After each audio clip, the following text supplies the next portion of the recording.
Bon, on est à la semaine 6.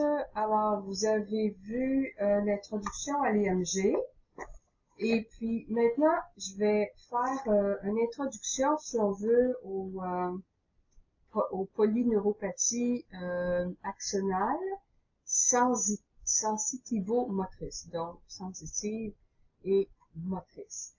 Ça, vous allez voir dans les photocopies là, de Fournier sur le chapitre 32, puis il y en a aussi dans la stratégie d'exploration, je pense c'est le chapitre 29, là, mais c'est surtout dans le chapitre 32 qui s'appelle, je vais vous donner ça, ça sera pas long, c'est polyneuropathie et polyradiculonévrite subaiguë ou chronique. De là, on va faire, pour l'instant, on va faire une introduction. Donc, OK. Qu'est-ce que ça veut dire polyneuropathie? Là, j'ai regardé le chapitre là en entier, puis j'ai essayé d'en résumer ça un peu là. Donc, c'est des atteintes qui touchent plusieurs nerfs, plusieurs polyneuropathies. Le désordre peut toucher les axones, donc ça va être une atteinte axonale, va toucher la gaine de myéline, ça va être démyélinisante, et puis aussi, ici dans les atteintes axonales, là, on va ajouter peut toucher principalement les axones de gros calibre. Okay? Donc, quand ça affecte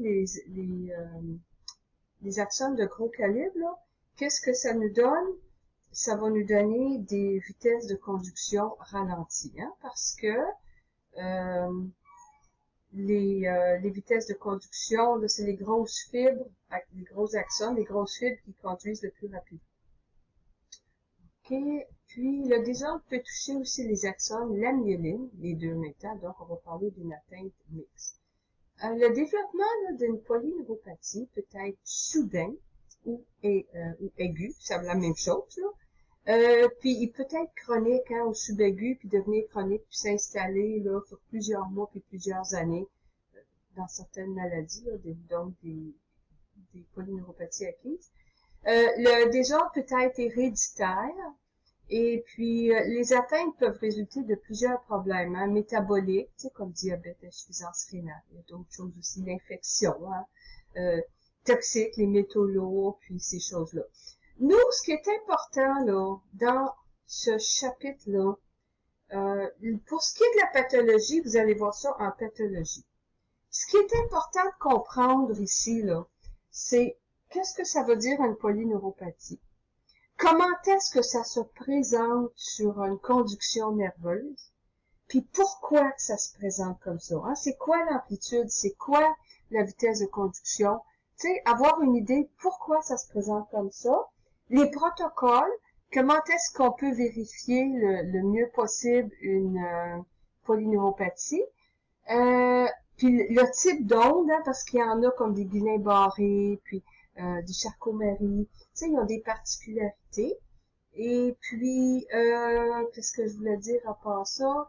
C'est ça, fait qu'apprendre à les lire, c'est les polyneuropathies, tu sais, c'est multiples présentations. C'est un peu ça qu'on va regarder. OK? Donc, ici, par définition, là, je retourne dans les notes de Maria.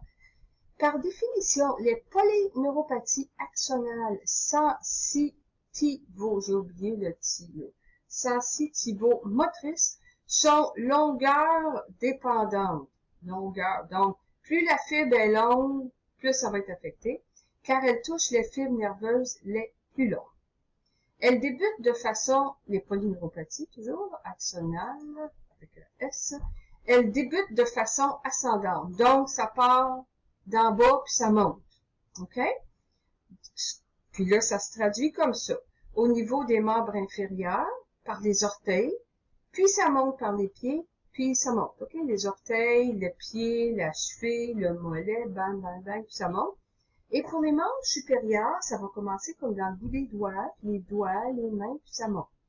Et puis, la polyneuropathie, ça va être, bon, de façon distale, hein, donc, par les extrémités, puis et aussi symétriques, des deux côtés à la fois. Elles sont sensitives au début, ok, dans la majorité des cas, puis sont suivies par l'apparition d'un déficit moteur. Ok? Alors, on va avoir une installation de subaigu à chronique. Donc, si elles sont sensitives au début, je veux dire, si elles sont sensitives au début, et puis après ça, il va y avoir un déficit moteur qui va apparaître. L'installation de la pathologie, ça va être subaigu, ok, donc pas soudain, mais tu sais, ça commence, puis là, ça va devenir chronique. La cause est essentiellement d'origine métabolique. Donc, tu sais, on parle ici d'un problème de foie, problème de rénaux, problème électrolyte, diabète, ok? Et toxique. Toxique, il peut avoir des empoisonnements aux métaux lourds, des médicaments comme des médicaments pour le cancer, tout ça. Il y en a qui sont, c'est fort, hein, c'est pour détruire des cellules, mais ça va affecter les conductions nerveuses.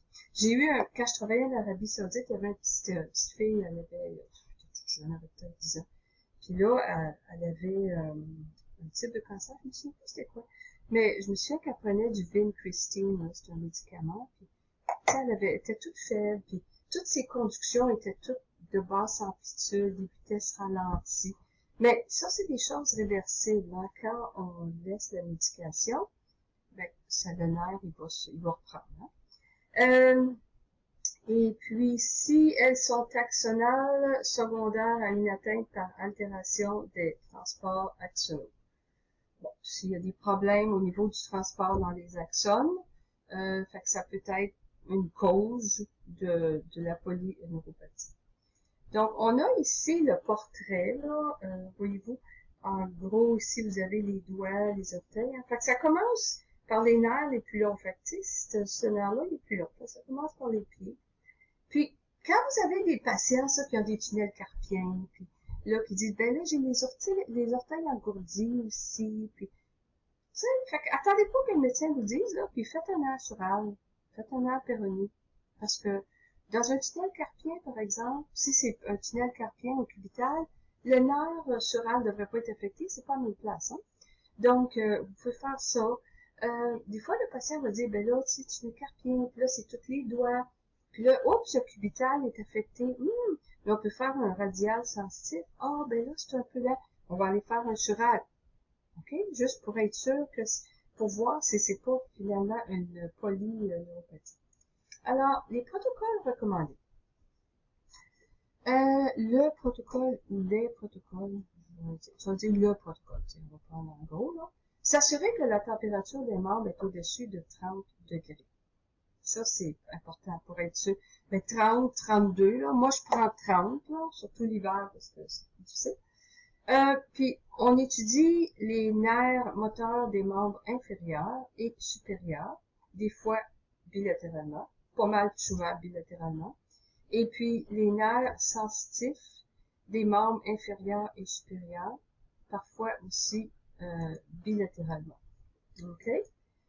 Ensuite, quand moi je travaillais, par exemple, pour une neuropathie, on faisait trois membres. Puis, on vérifiait, mais souvent, on se retrouve à faire toutes les nerfs, médians, ulnaires, moteur sensitif, péroné, tibial, puis moteur, péroné superficiel et sural. C'est pas mal, avec les ODEF, hein, c'est pas mal la façon, le protocole le plus commun. Et je vais écrire aussi bilatéralement. Et puis, on va vérifier les ODEF. OK? Puis les ODEF, ben, parfois bilatéralement, mais c'est pas mal toujours ça. L'objectif, c'est d'avoir une image électrographique, une image des membres, hein, qu'est-ce que ça va. Poly veut dire plusieurs, donc dans une polyneuropathie, là, on va avoir plusieurs nerfs, voyons, je peux parler de tata. Le rôle du technologue est de fournir des signaux électriques adéquats, ok? Mais là, j'ai mis adéquat, mais c'est plus que adéquat, c'est des signaux électriques. On va écrire précis, c'est plus beau, afin que le neurologue puisse effectuer son diagnostic. Okay? Qu'est-ce que l'on trouve sur les études de conduction nerveuse? Donc, les anomalies d'un syndrome d'atteinte axonale, bon, les anomalies vont être de distribution distale pour commencer. Fait que, distale, ok, les bouts des doigts, le bout des orteils. La conduction nerveuse montre des signes positifs. Oh, ça va montrer. Bon, les signes positifs, on trouve, attendez, je vais enlever ça, là. Ça, c'est Maria qui l'avait fait, je le corrige en même temps. Les anomalies sont celles d'un syndrome d'atteinte axonale de distribution distale. Ok, on commence par les extrémités. Signe positif, ça veut dire qu'on va trouver réduction d'amplitude ou abolition des potentiels sensitifs des nerfs distaux des membres inférieurs. C'est comme le nerf sural et le péroné superficiel.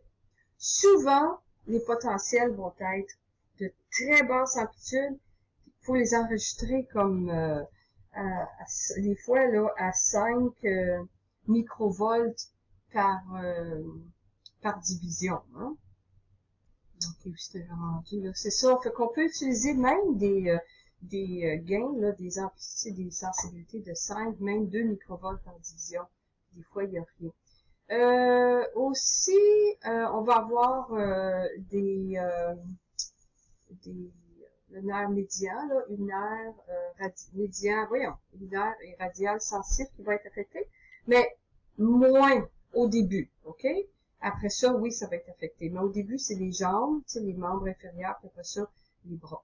Il va y avoir réduction des amplitudes des réponses motrices des membres supérieurs et inférieurs. Et puis, ralentissement des vitesses de conduction si les axones de gros calibre, là, les plus rapides, là, si les axones sont affectés. Les signes négatifs. On trouve pas de bloc de conduction.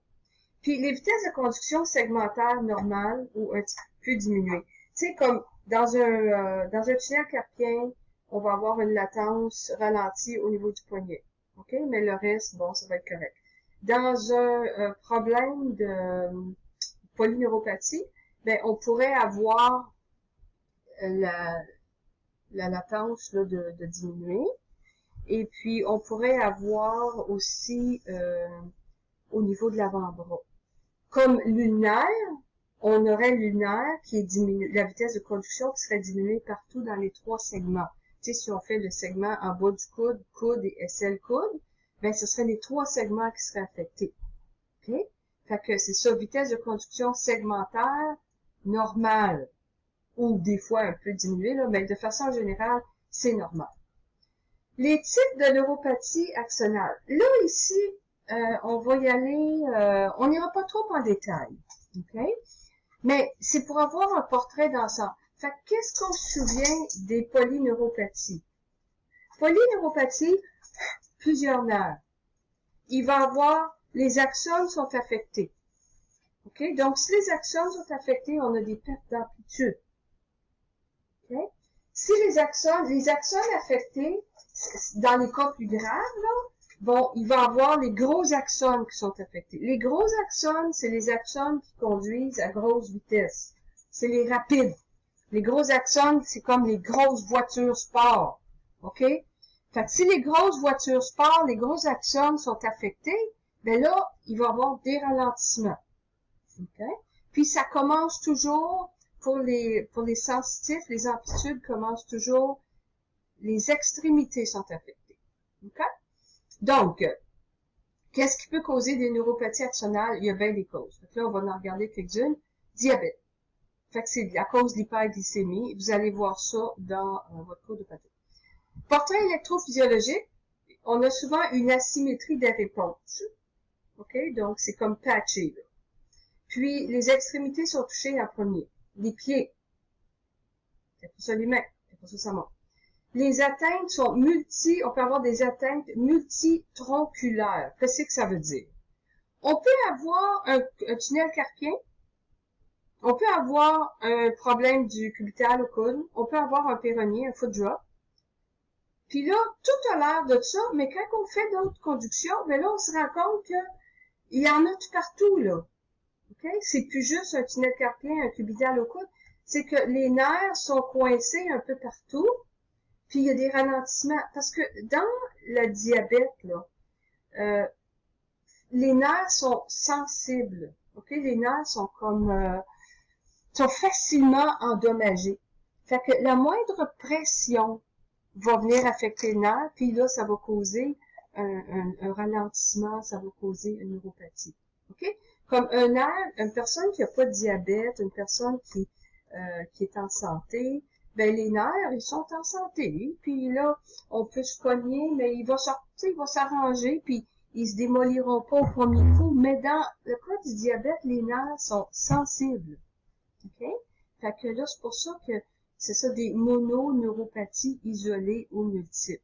OK? Fait que quand il commence à avoir trop là, de nerfs coincés d'un bord puis de l'autre, sur le même patient, ben c'est pas normal. Atteinte pluriradiculaire, fait qu'il peut y avoir des racines aussi qui soient atteintes. Il y a des atteintes axonales et démyélinisantes. Il y a atteintes axonales et démyélinisantes. Puis, donc, c'est ça, hein, les axones, les basses amplitudes, la myéline, des conductions. Puis, à la limite, là, je vais vous dessiner ça, là. Quand la myéline est trop affectée, on peut avoir des réponses qui ressemblent à ça. OK? Fait qu'au lieu d'avoir une belle réponse de même, ben, on va avoir une réponse comme ça.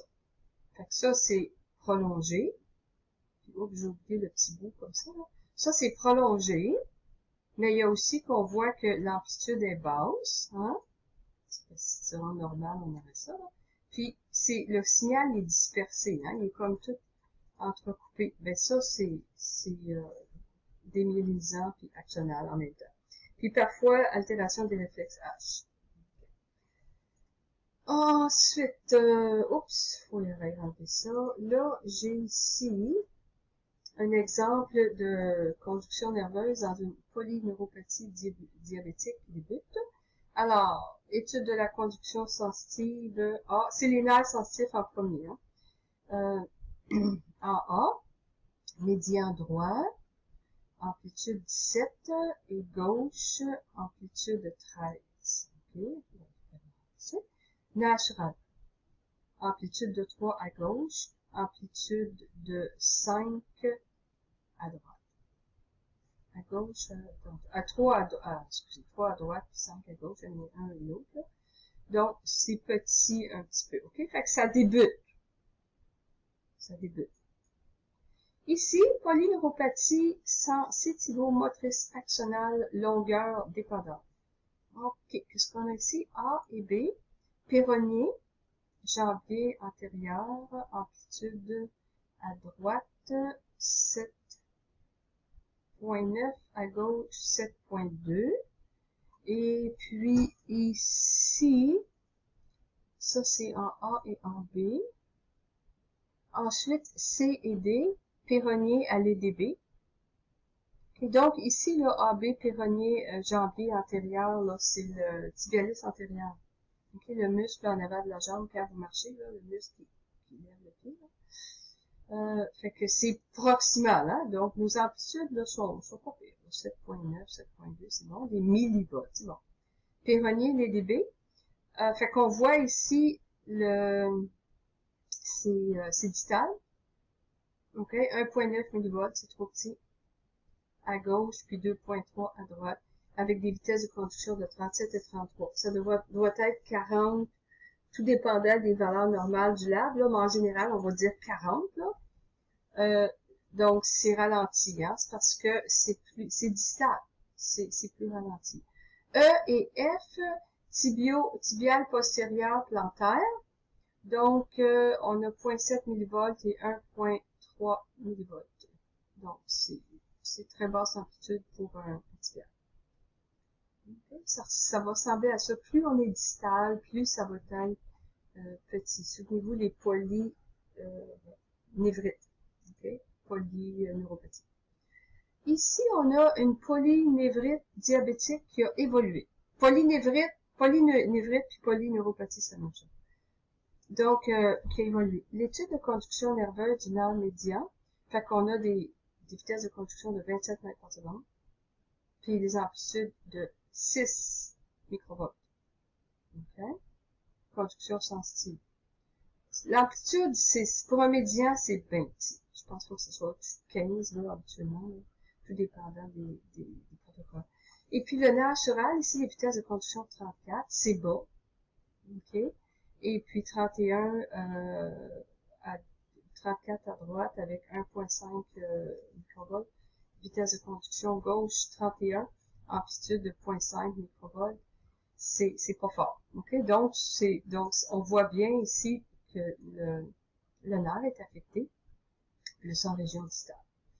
OK? Donc, pour la neuropathie du diabétique, là, ben, c'est un peu ça qu'on fait. On va vérifier plusieurs choses, OK? Puis, ça va donner un portrait, électrographique au médecin, puis lui, après ça, il va faire ses tests DMG à l'aiguille, tout ça. Ensuite, vous avez les polyneuropathies alcooliques. L'alcoolisme, c'est une cause fréquente, hein, de polyneuropathie. Bon, l'alcool va, à un moment donné, détruire les nerfs, là. Puis, il y a aussi ça va induire une carence nutritionnelle, parce que souvent, les alcooliques invétérés, ben, ils mangent plus. Fait que là, il y a une carence en vitamine B, puis vitamine B, vous en avez besoin pour les nerfs. Hein? Pour le système nerveux, vous avez besoin de toutes vos vitamines B. La forme clinique classique, c'est d'installation subaiguë, fait que ça commence tranquillement. Distale, ça commence par les pieds, les orteils des pieds. Crave nocturne, paresthésie des pieds. OK, les orteils commencent à être engourdis. Des douleurs spontanées ou à la pression musculaire dans les pieds. Plus évolué, fait que la neuropathie, il va avoir une hypoesthésie distale en chaussette. Ça veut dire que si vous mettez un bas sur le pied, une chaussette, là, un bas, ben, cette partie-là de votre pied va devenir alourdie. Ouais, je vais me réexpliquer. C'est que l'hypoesthésie, les fourmillements, les drôles de sensations, ça va couvrir le pied, de la même façon qu'une chaussette, qu'un bas va couvrir le pied, OK? C'est pas le bas, là, qui va causer ça, mais c'est que la paresthésie, ça va couvrir cette surface-là, là. Et puis après ça, ça va monter, là, dans les loges antéro-externes et postérieures des jambes. OK? Ça va monter. Puis, il va se développer une amyotrophie. Parce que les nerfs, là, ils sont affectés, il n'y a plus de nourriture, les muscles, ils stimulent plus. Donc, les muscles sont plus stimulés par les axones, hein, fait que là, ben, les muscles commencent à s'atrophier. Après ça, les membres supérieurs sont atteints, plus tard, puis avec une hypoesthésie en gants. Fait que l'hypoesthésie va avoir la surface, ça va correspondre à la surface comme si vous avez, c'est de porter un gant, là. Okay? Ça va prendre cette surface-là. On va les voir comme ici, là. C'est ça, quand on parle en chaussettes, là, il y a des chaussettes hautes, là, mais si vous avez des petites chaussettes basses, là, ben, c'est cette partie-là qui devient engourdie, puis les gants, ben, c'est ça, tu sais, c'est ça. OK? J'étais rendu où? Ça, je l'ai vu, on l'a vu. Après ça, l'alcoolique, on est rendu là, on est ici. OK. C'est ça. Après ça, le portrait électrophysiologique. Souvent précoce, on va voir les anomalies à la conduction nerveuse là, avant l'expression clinique. Hein. Donc, le portrait, je vais écrire là, les anomalies électrophysiologiques. Hein.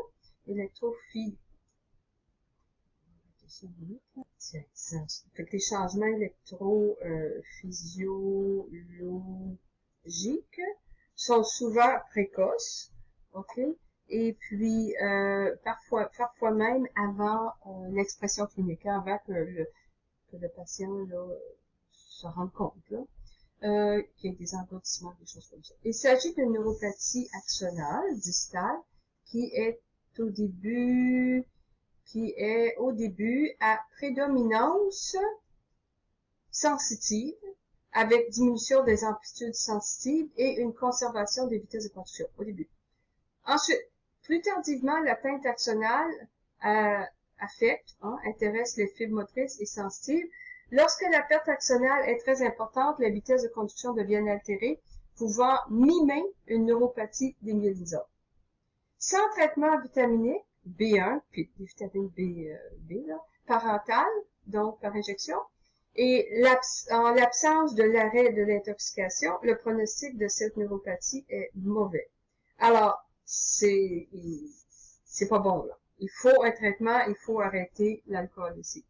Par contre, dès les premières semaines de traitement bien conduit, on peut s'attendre à une amélioration subjective et après quelques années, même une guérison. Donc, il n'y a pas, c'est bon, là, il y a de l'espoir pour eux autres.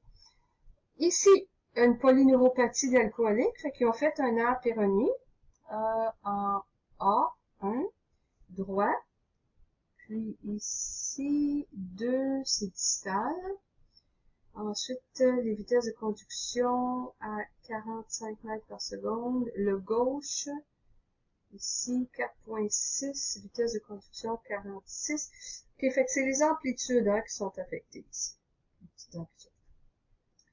Neuropathie par carence vitaminique, donc déficit de vitamine B1. Et puis, c'est la thiamine. Puis la B12. Ça, la B12... la B12, c'est une vitamine qui est formée dans l'estomac. Là. Je sais pas si vous vous souvenez de vos cours de bio, là, le facteur intrinsèque. Fait que les gens qui ont tendance à prendre beaucoup d'antiacides peuvent développer une déficience de vitamine B12. Puis la vitamine B6 aussi, la déficience peut le provoquer. Mais on peut avoir, ça c'est la pyridoxine, mais on peut avoir aussi une hypervitaminose B6, qui est pas bon non plus, là. Puis la vitamine E, donc ça c'est une vitamine qu'on retrouve dans les gras, puis une carence en vitamine E peut éventuellement provoquer des dégénérescences axonales, puis c'est ça, avec des myélinisations segmentaires, secondaires, etc. Okay.